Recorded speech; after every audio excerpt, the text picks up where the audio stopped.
do that when you can win one from us? That's the second announcement. The third announcement is coming up next week. We are going to shake things up a little bit here at Elite Encounters. We are going to do a live play on our Tuesday night show of the brand new Starfinder Second Edition rule set. This just came out at Gen Con this year. This is the second edition of the Starfinder game, which for those of you who don't know, is the far future science fantasy setting that is from the same company that brought you Pathfinder. So it's the same universe, it's the same campaign setting. This is just their science fiction, science fantasy rule set and iteration. The great thing about this rule set is they have made it fully compatible backwards and forwards with the remaster of Pathfinder 2nd Edition. So if you're familiar with the Pathfinder rules, you already know how to play Starfinder. They're just testing it out to make sure everything is fine-tuned when they come out and publish the game, which is probably due to hit in Gen Con 2025. So come see it here. We are one of the first groups to actually do live playtest. There are some others out there where you can, catch up on the rules. But we are going to be playing this live and kind of testing and tweaking the rules to see, how this game really works. What are the nuts and bolts? And whatever we do live on air, those of you watching can also make your observations in the chat. We'll take those observations along with ours, report those back to the publisher, Paizo, so we can have impact on the games that we play in the future. It's a unique opportunity to kind of shape the games that we will play. So I really look forward to that.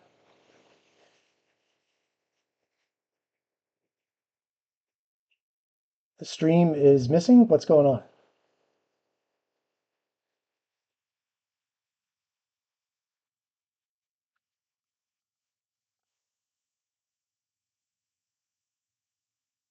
Huh, we must have dumped and come back. Sorry for any technical difficulties. I don't know if there's some internet stuff going on, but we are back live.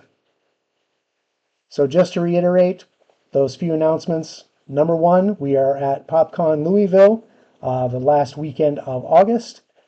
We come play with us and get a chance to win your PopCon Louisville 2025 badges.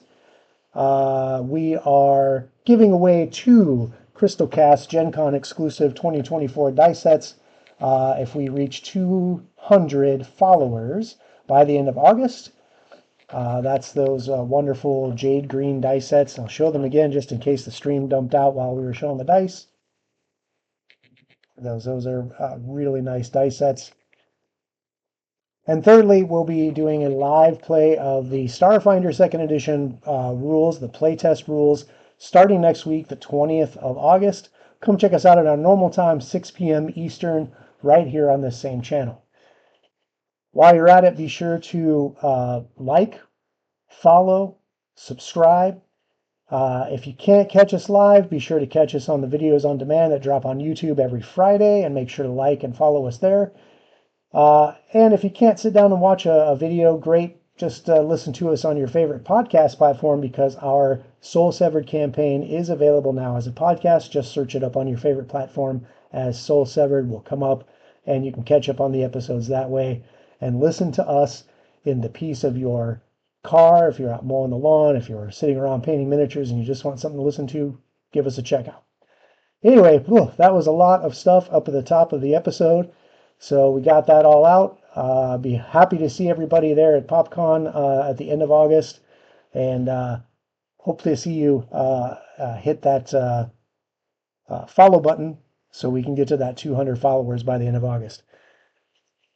What we're doing here on Barnabas Brushes, last week we kind of finished up painting one of these Iron Skull Leonites. These are some undead, kind of look like saber-toothed tigers with a lion's mane. These are from the Epic Encounters line of miniatures produced by Steamforged Games. These are sets of miniatures, or might be one super awesome large or gigantic miniature that you use in your encounters for any of your role-playing games. These come with a set of miniatures, a flip mat, an encounter booklet to give you the rules and statistics for the monsters inside the kit, and you can paint them up and bring them to your table for your favorite role-playing game. For us, that's Pathfinder 2nd Edition. That's the version we're playing, and soon to be Starfinder. We do have a second of those Iron Skull Leonites that I went ahead last week and performed a slap chop prime on them. So this guy is ready to apply some paint. Overwatch, how are we doing on the stream now? Are we rolling? It looks like we're rolling on my platforms here.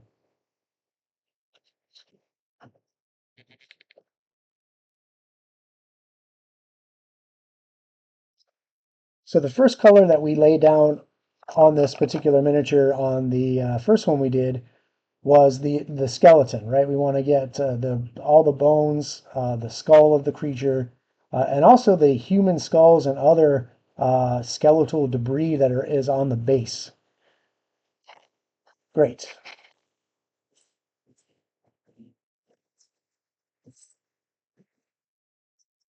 So the color that I always use when I'm painting skeletons, when I'm doing speed paint, I use the Army Painter Speed Paint Pallid Bone.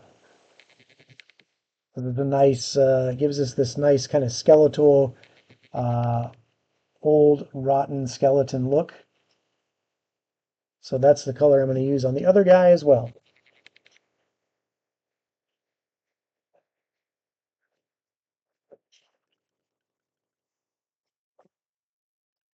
So all of these paints, as I've said before, come with mixing balls preloaded into the paint. So we're going to give them a nice shake and mix up those that pigment inside that medium. And the way these work, you've heard me say this ad infinitum, but the heavier, darker pigments sink into the lower parts of your model. And in our slap chop prime, those are going to be the darker, kind of really black or dark gray areas that are primed. The lighter colored pigments are going to stay on top of the model and stay on the top of that highlighted white prime. So you're going to get a nice color gradient all in one stroke. And that's why they call them speed paints.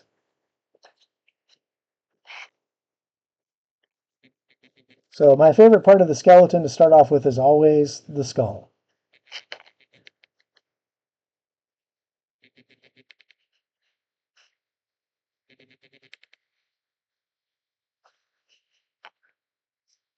I'm just going to load up a good brush load of this pallid bone color and brush it over the areas I want the paint to go.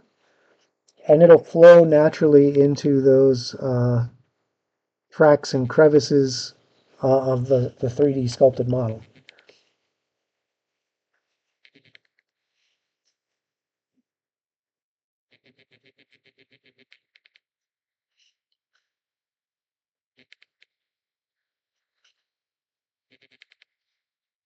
You can already see the shape of the skull kind of taking on its definition, that three-dimensionality of the sculpt. It was already kind of apparent in the prime, but as you're laying down the color, it really starts to kind of come to life on you. That's why I really do love these paints, because it doesn't take a lot of work or time to start seeing your model kind of take its shape, take life in your hands there. Come to life in your hands there, I should say. Oh boy, it's a long day at work today. Okay, so that's already starting to dry down on the skull. You can see that the pigment is going into the darker parts of the model, down into the eye sockets, into the spaces between the teeth, the nasal bones there. So simple, yet really effective for a nice tabletop model. What's up, Lenny? I don't know if you're talking to me or the lion. I'm going to assume the lion.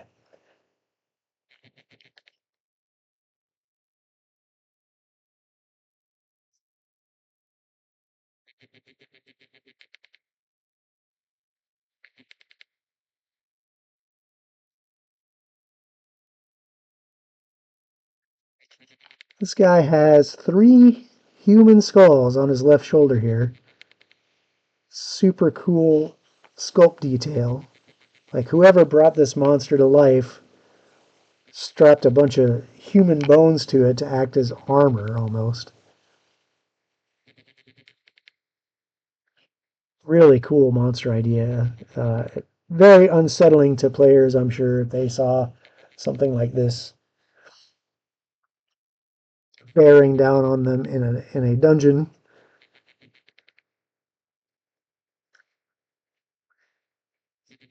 So he's got these chains hanging off of his arm here. We'll get those later, but I want to make sure I get all these little human bones that are attached to the shoulder. There's a couple human femurs here.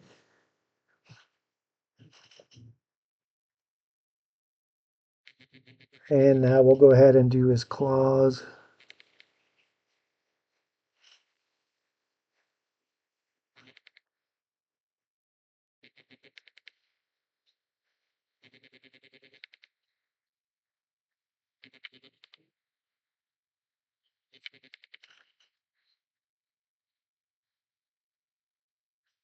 Sunshine, you have an echo. I'm not. I don't have anything going on here. Anybody else experiencing an echo out there?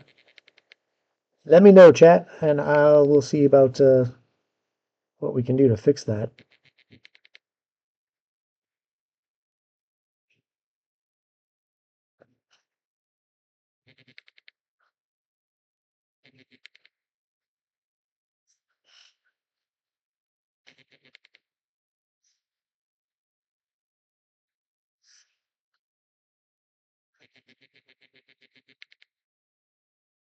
There we go. You can see those skulls on the shoulder there. 1, 2, and a third one in the back.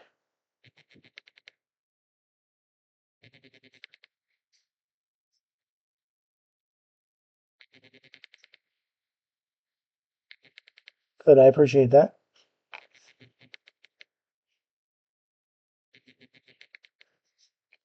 I'll just grab this big scapula coming off here. Shoulder blade protruding up kind of through the weird skeletal mane this guy has.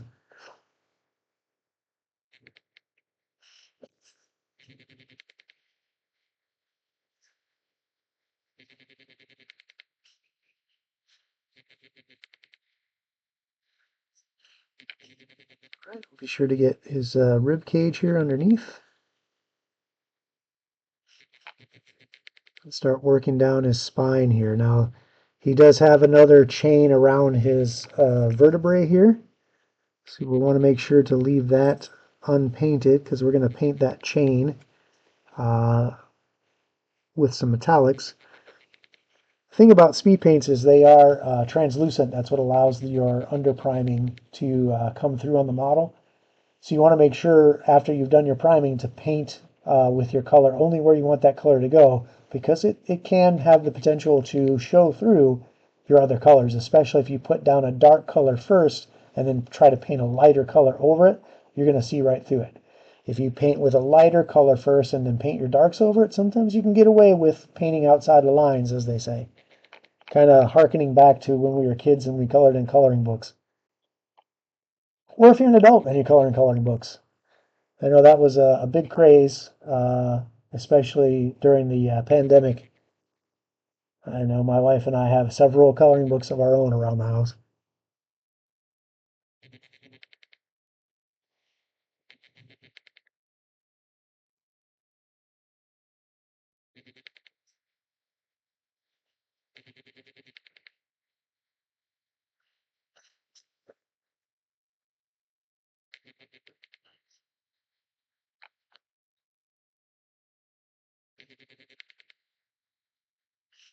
All right, so we're continuing to work our way down the spinal column here. We'll get this other side of the rib cage.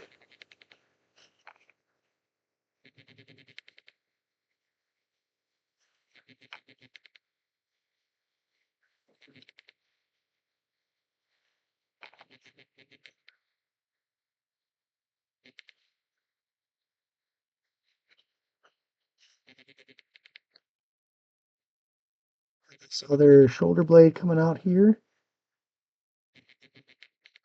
massive shoulder blades on this guy. You know he had very powerful forearms,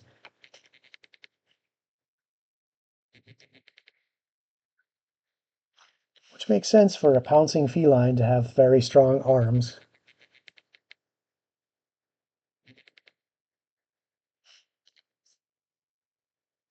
I try not to let my inner biology nerd come out.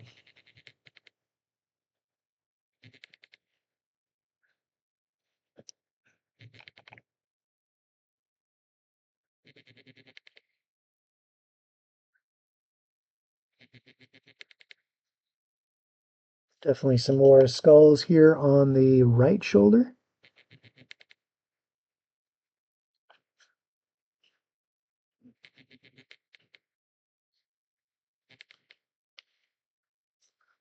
Our poor victims were strapped to this monstrosity when they were created by whatever necromantic energy brought this thing to life.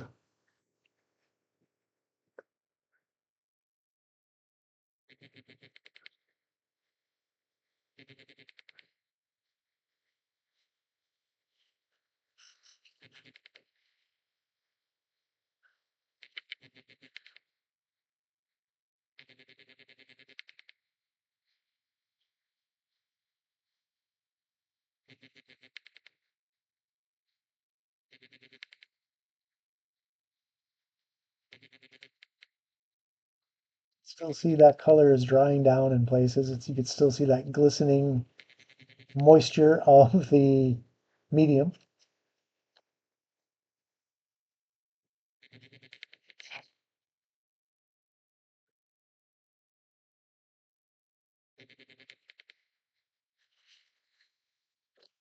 I'll load up some more paint in my palette.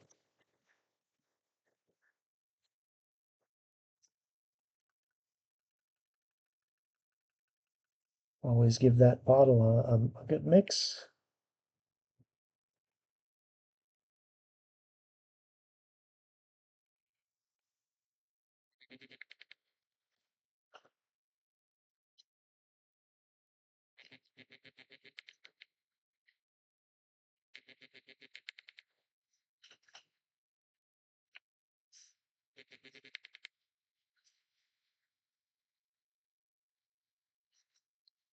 Poor Lenny and his apples. One of these days, he's going to get it.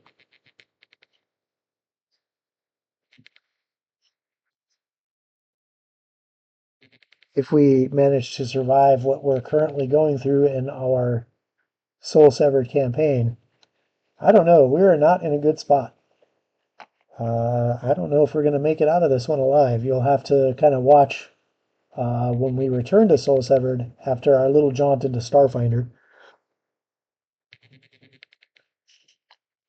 Definitely ended on a bit of a cliffhanger this week.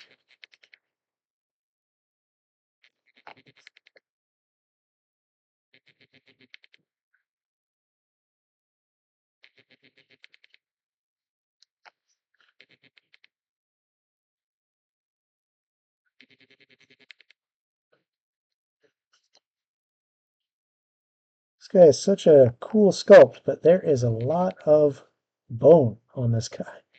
So there is a lot of bone painting. What did we call this last week? A bone nope? This thing is definitely a bone nope. Lots of skeletal surfaces to cover here.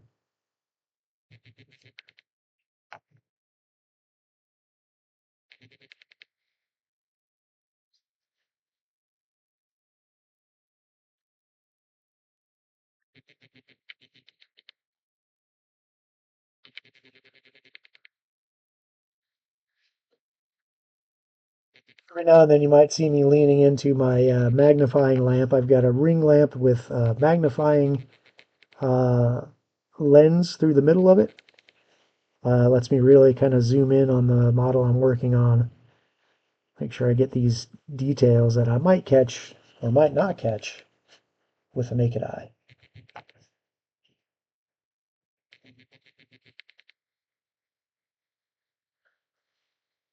Definitely be careful painting this tail.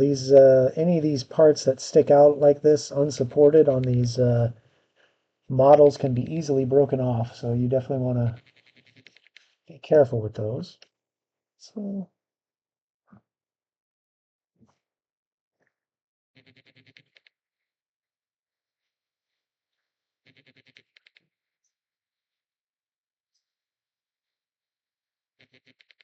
we've just about got all of the bone parts of the monster itself.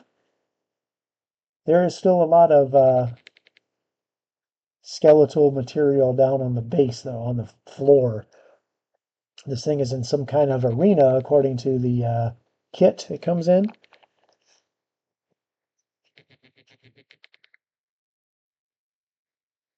There's a few skulls down here on the ground, kind of sticking up out of the earth. Bones here.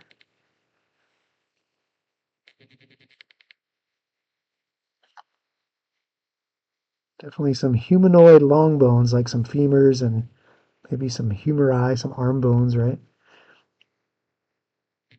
Big pile of them here. Having flashbacks to high school and college anatomy classes.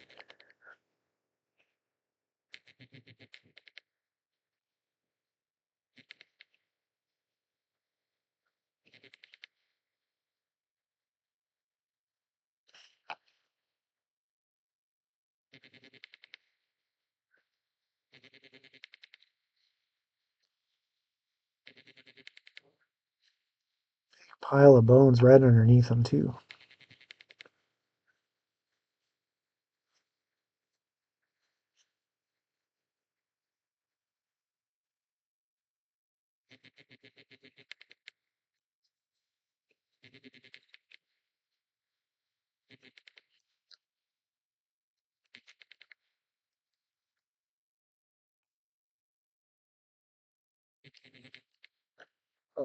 Glad I came back over this way because I completely forgot his front right claw.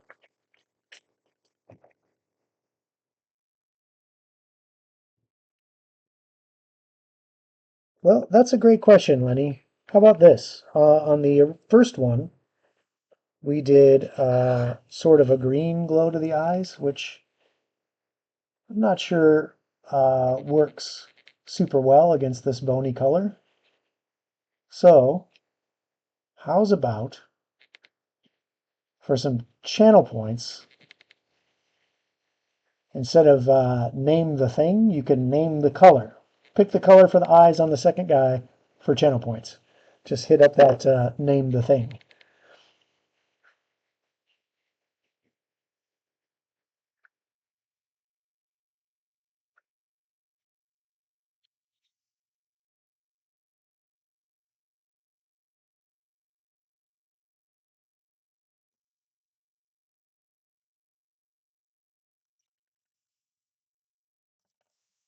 You tell me, we could do purple, we can do a really light kind of ghostly blue color.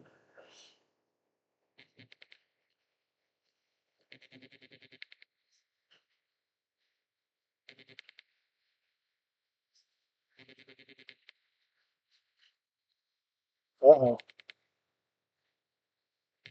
Sunshine wants red. Okay. We'll make this bad boy's eyes glow red.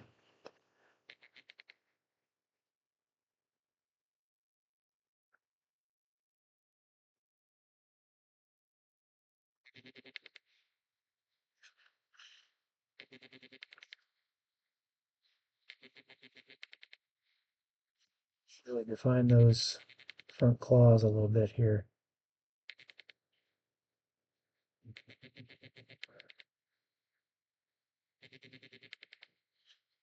Okay.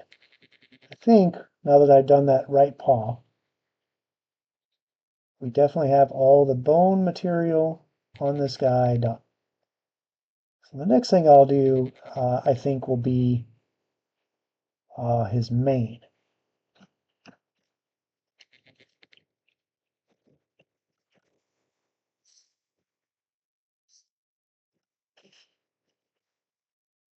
For his mane, we used a color last time called Bony Matte. Let's see if I can't Find that color.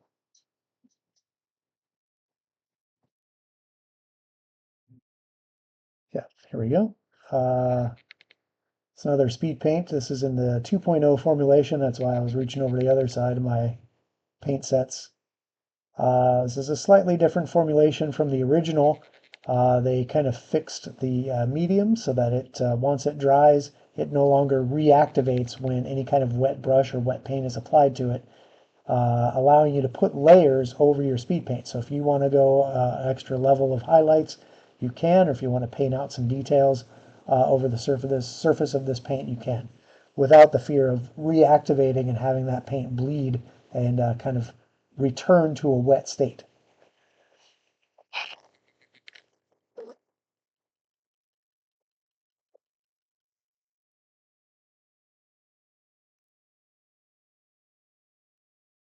Let's get a couple drops of this bony matter. Save the bottle out in case I need more.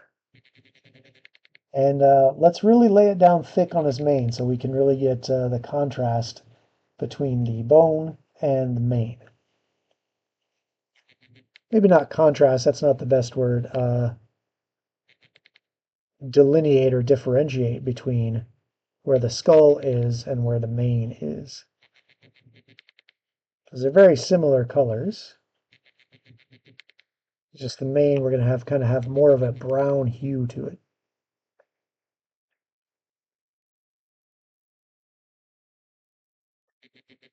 And I'm just really laying it on thick and let the paint do the work.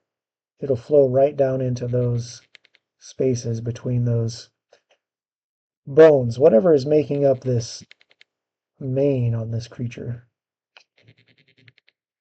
Skeletal dreadlocks. Okay, definitely need some more paint already.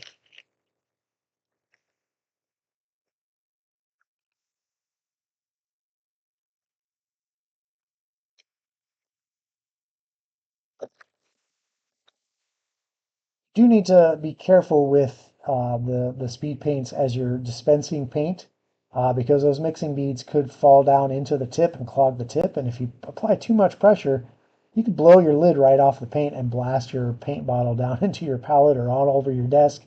Horrible mess. So if you feel like you're not getting any paint out, just relax and tilt the bottle back, let the beads fall back out of that tip, and then try to redispense. Just some pro tips to keep you from making some of the same mistakes I've made with these paints or other paints. Uh, Learn from your mistakes. That's what they're for.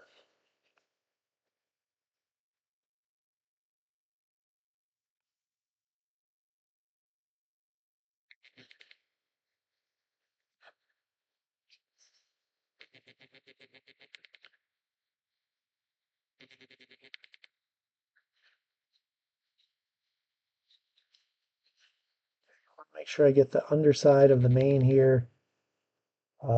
Pretty difficult to see on camera, but as I'm looking at the model, I can definitely see the pieces of the mane hanging down under the skull, underneath the shoulders here.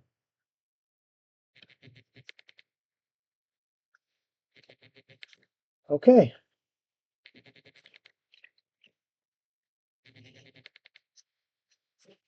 Just like that, we have our mane painted in, colored in. And it's standing out enough from the skull, I think, to kind of delineate it as something different than the bones, because it's very weird. I don't know what they're going for here. It looks like little vertebrae or something. Uh, Hair does not have bones in it, for any of you anatomy aficionados out there. Oh boy. It's kind of like those all the skeletal things you're seeing in the stores now, because as soon as 4th of July is over, Halloween stuff starts coming out, right? So if you go to any of your stores, whether it's big box retail stores, hobby stores, home decor stores, they have their Halloween decorations out. Heck, even Cracker Barrel has Halloween decorations out right now. And everywhere you go are these plastic skeletons from range from weird two-headed humans to dogs and cats, bats, and those are pretty close to accurate skeletons. And then all of a sudden you have spider skeletons and octopus skeletons and fly skeletons. Clearly not going to their biology class in high school. Those things don't have internal skeletons. Anyway, I'm gonna hop right off that soapbox and get back to painting. You shut up and paint, painter guy. See some more bones down here on the base. I want to hit some more human long bones mixed up in the dirt down here. What I was just illustrating there is it's good to kind of take a break and look up from your model and then come back to it because you'll notice details you might not have caught before and make sure you get them painted. So you can see there's lots of little things on the base, like this little skull right here sticking out of the dirt. These little bones down here between his front feet.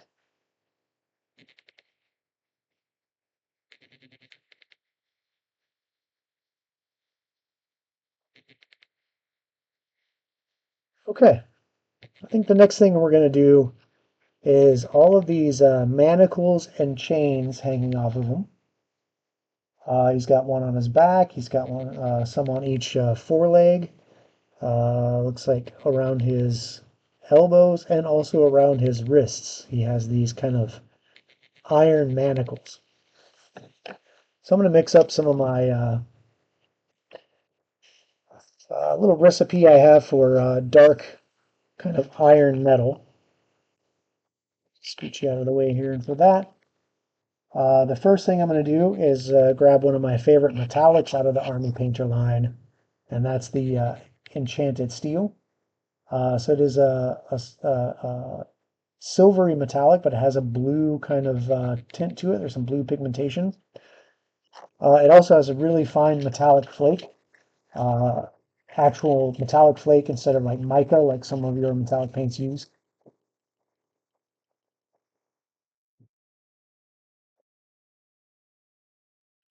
Just going to put a couple drops of this.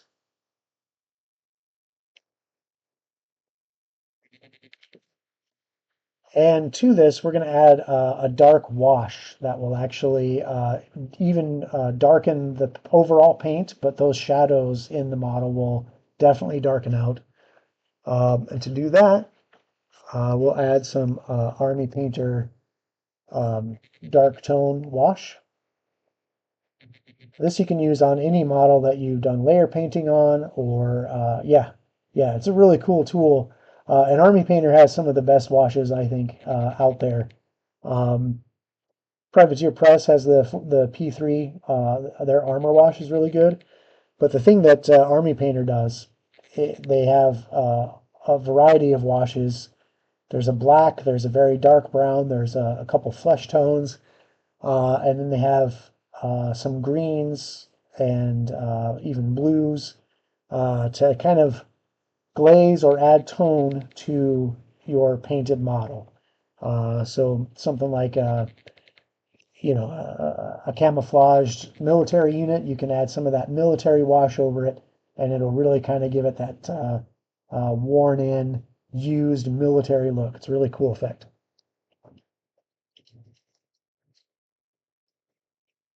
Oh yeah, that's great for flesh for sure. And there's various flesh tone washes out there, but they definitely kind of really make the details of the facial features kind of sculpt on your model when you paint over them with a flesh tone.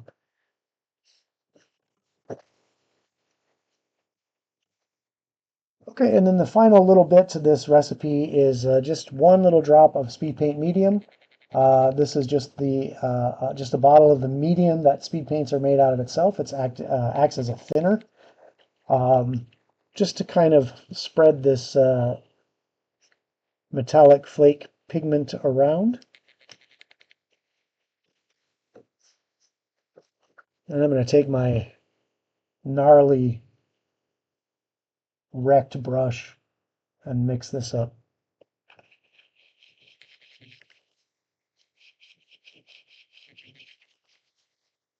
And you can almost see it as I'm stirring it, that metallic flake kind of swirling around in there.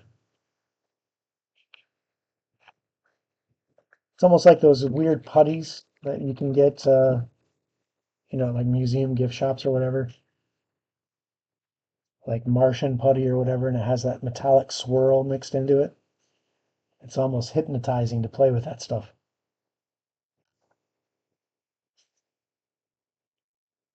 I'm an adult, I promise.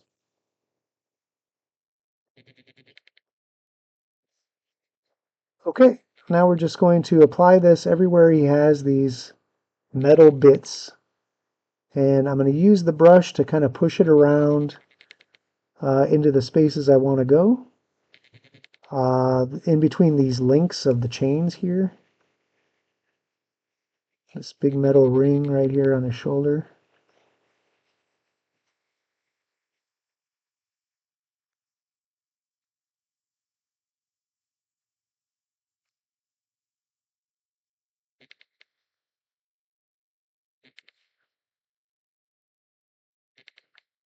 The chains are hanging down over his elbow here.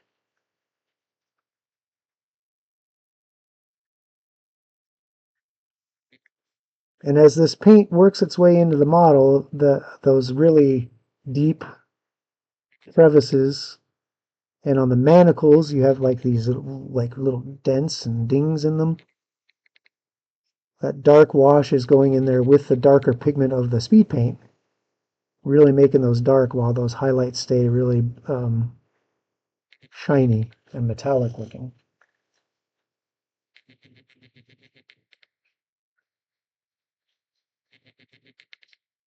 Okay, so that's the one on his right arm. Let's do the left arm. Or I'm sorry, that was the left arm. Let's do the right arm.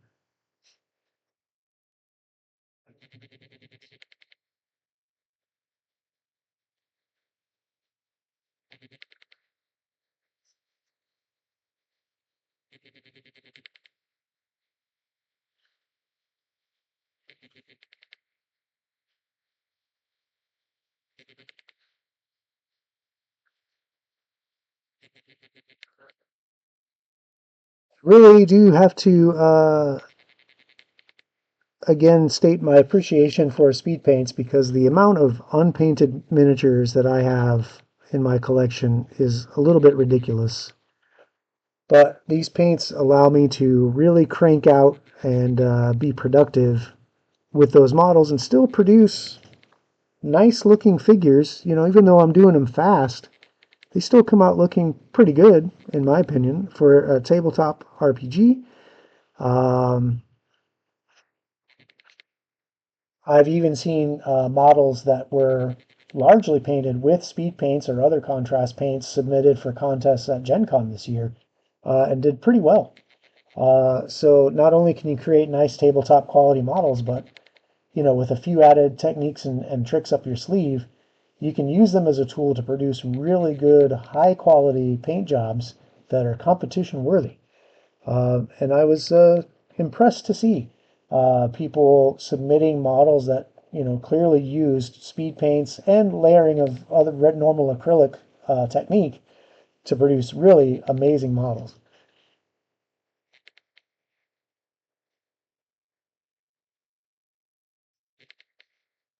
You have to wonder if some of those competitions won't introduce categories that are like, speed paint exclusive or speed paint only categories.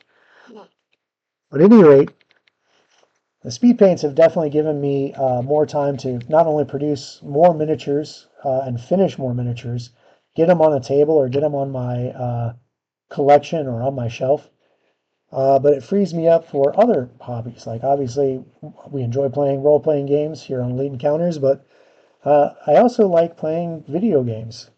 I think some of you guys out there in chat do as well. What video games are you guys playing right now? For me, I am currently hooked on the current season of Diablo 4. Uh, I That's the game that I've been playing anytime I get a moment to turn on video games. What are you guys playing? Let me know in chat.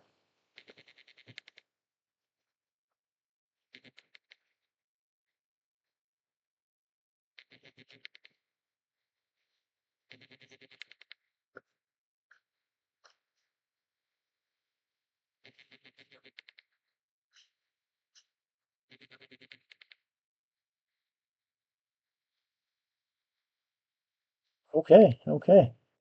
Ark is the one where it's prehistoric survival, right?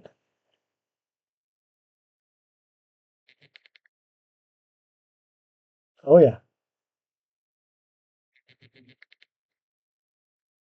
Yeah, I started playing that game with my son, and we had just got to the point where we could build a little bit of a shelter on the beach of a lake, and woke up to a Spinosaurus stuck in our house with us. And of course, there was no way to escape that without dying, so we were hosed very early on. And I don't know, haven't really come back to it since.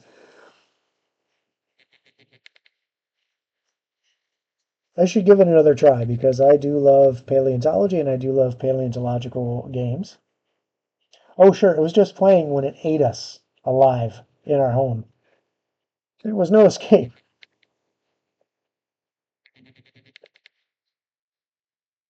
We had tamed a couple dodos, I think, as well, as maybe a food source. I don't know. I can't. It's been a long time. But yeah, Diablo 4, a little bit of Baldur's Gate. I kind of dabble in that, and some Destiny 2. Okay, so it looks like I have all the chains and manacles done on the model. And those manacles only took me a few minutes. It didn't take me 10 to 30 rounds to apply them to the creature. You just kidding. It's just a little joke to a couple episodes ago in our campaign when we tried to click some manacles on an NPC.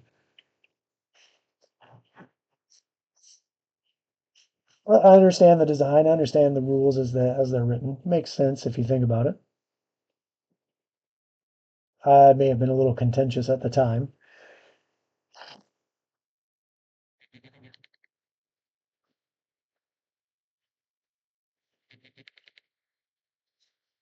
So now we have pretty much the base to take care of. On the last model we did this base in a color called ochre clay, which is kind of a greenish brown. And looking at this, me personally, I don't think this contrasts enough compared to the bones and the skeletal creature. It's just not enough to like really separate it and make it pop from the base. And I really like to have my models kind of pop from the base, if you know what I'm saying. So, that being said, I think we need to choose a different color for this particular creature's base,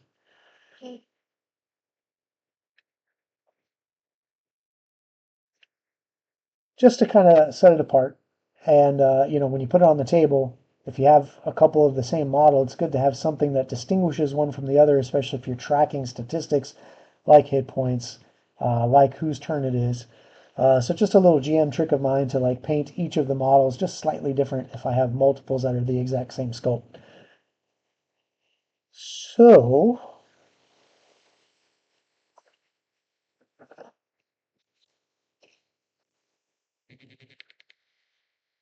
I need to do some thinking about the color I want to use for this base. We still want to have it be kind of earthy, and it is in a big arena after all.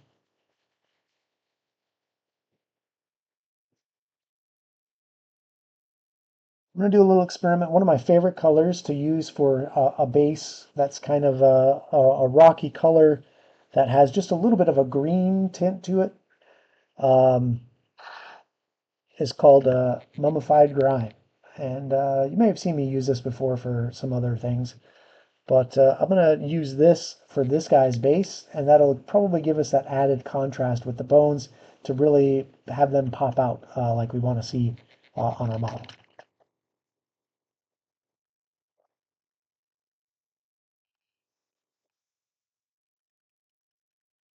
So we'll get a few drops of this guy.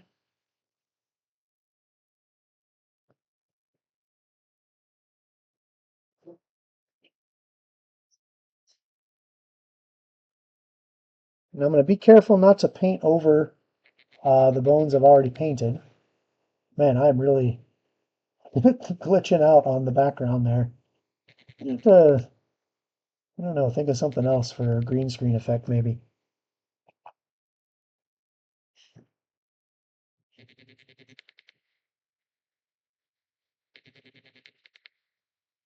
Oh yeah, I'm already liking this better. It's definitely still an earth tone, which is what we want for this kind of churned up, muddy, rocky earth that makes up the floor of this arena. But it is in good contrast to the bone color.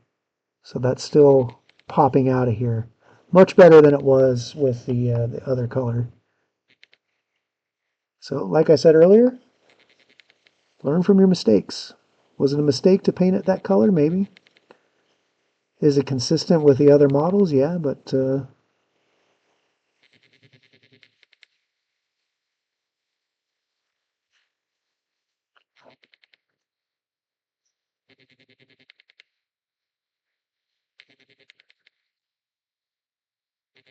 definitely like having my figures catch your eye as soon as you see them. There's going to be some feature on them that draws the eye right away.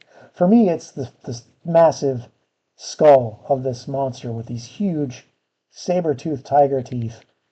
You got to imagine you don't want to be bit by that. But once the eye is kind of drawn to the key feature of the model, it's going to start looking at the rest of it, and it needs to be visually appealing. If it's just one big blob of all the same color, it's going to kind of be boring, even if it does have something really cool to catch your eye at first. That's why for things like red dragons or something, I'll do wings that are a different color.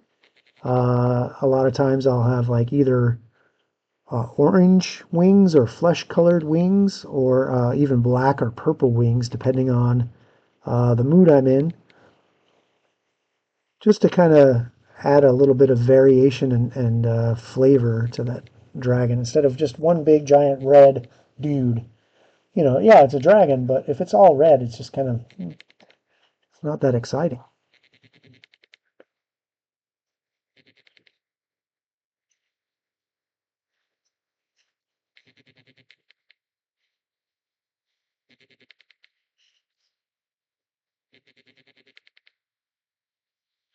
And this base has really got a lot of texture to it. There's a lot of like cracks and stones and weird protrusions coming up out of it. So there's a lot of texture to play with, and let the speed paint kind of do its work. Let those dark pigments run into those cracks and really define them. Really get in there between his toes, make those bones really stick out. You can definitely see the claw now against the base. Definitely see those skulls popping out of that earth and mud and muck beneath the creature.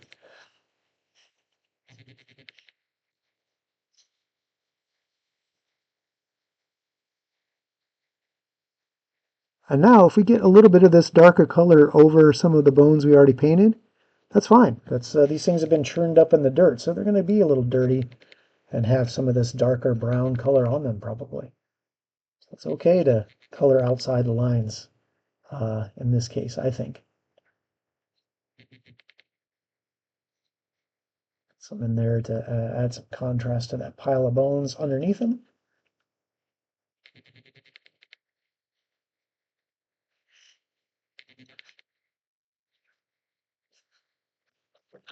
Okay,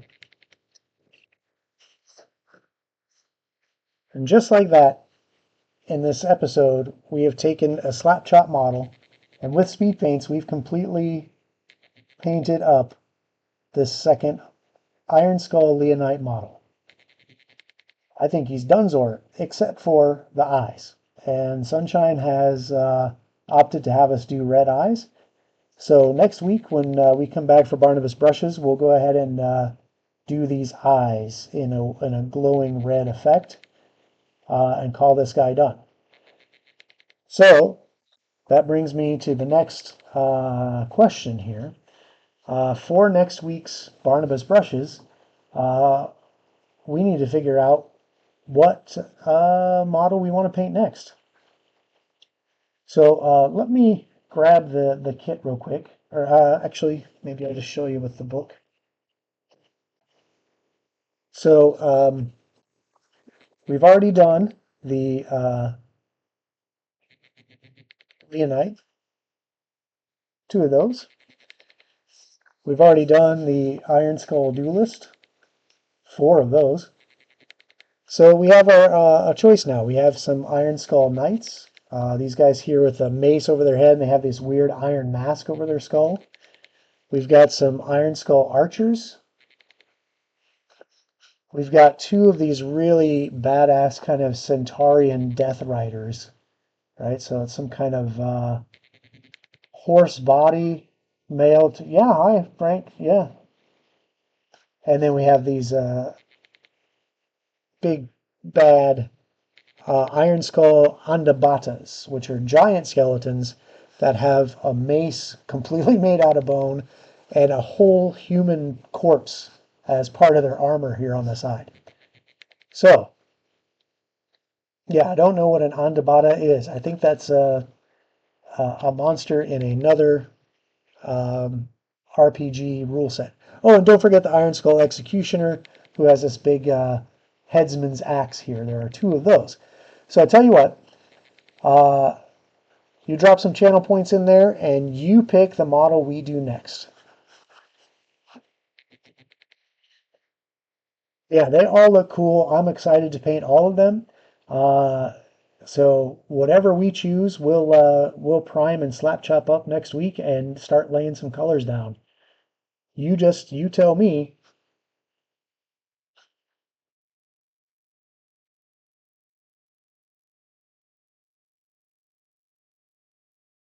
While we're thinking about those models, I just want to go over those announcements we had at the top of the hour. A few things to talk about. Number 1, we are going to be at PopCon Louisville the last weekend of August, 24th, 25th, 26th. Friday, Saturday, and Sunday. Friday and Saturday, we will have a free-for-all battle royale where the audience gets to participate. They will have some pre-generated characters, and it'll be a fight to the finish. Last man standing gets to win a 3-day badge to next year's PopCon Louisville 2025. It's a pretty cool opportunity to sit down, have some fun playing some games with the cast and crew of Elite Encounters, and win yourself a badge. Definitely come by and check us out. On Sunday, we will be doing our live play of our Pathfinder 2nd Edition campaign. Yep, Sunshine. Which one? The big guy. The Andabata or the Centaur? Which they call the Death Rider, I guess. Second announcement, we are pushing to 200 followers here on Twitch by the end of August.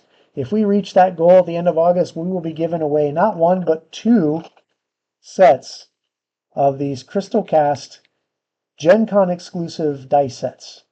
Okay, this year's dice set for 2024 is molded in a really cool jade green effect with the commemorative Gen Con 2024 D6.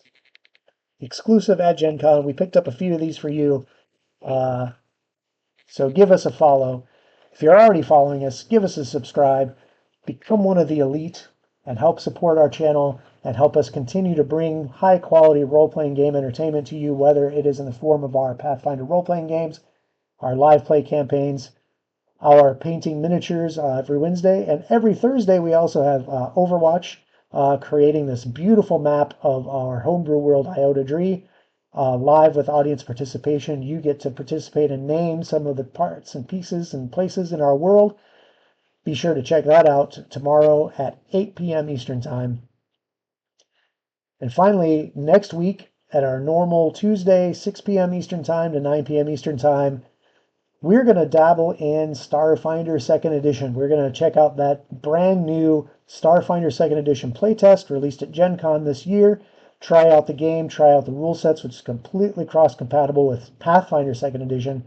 So those of you who are already watching our show playing Pathfinder, it should be a really easy jump over to Starfinder to check out that game and dabble in a little bit of science fiction, science fantasy with our cast and crew Elite Encounters. And spoiler alert, that game's going to be hosted by yours truly, me. I'm going to be the GM. I'm going to sit behind the screen for that one and see how that goes. I'm excited. I hope you're excited. Check us out. And we will see you tomorrow for Overwatch's maps. And yeah, and next week for Starfinder. Don't forget to give us a follow. Get your name in that entry for one of those sets of those Gen Con dice. Until then, thank you for watching. Have a good evening. We'll see you next time. Good night.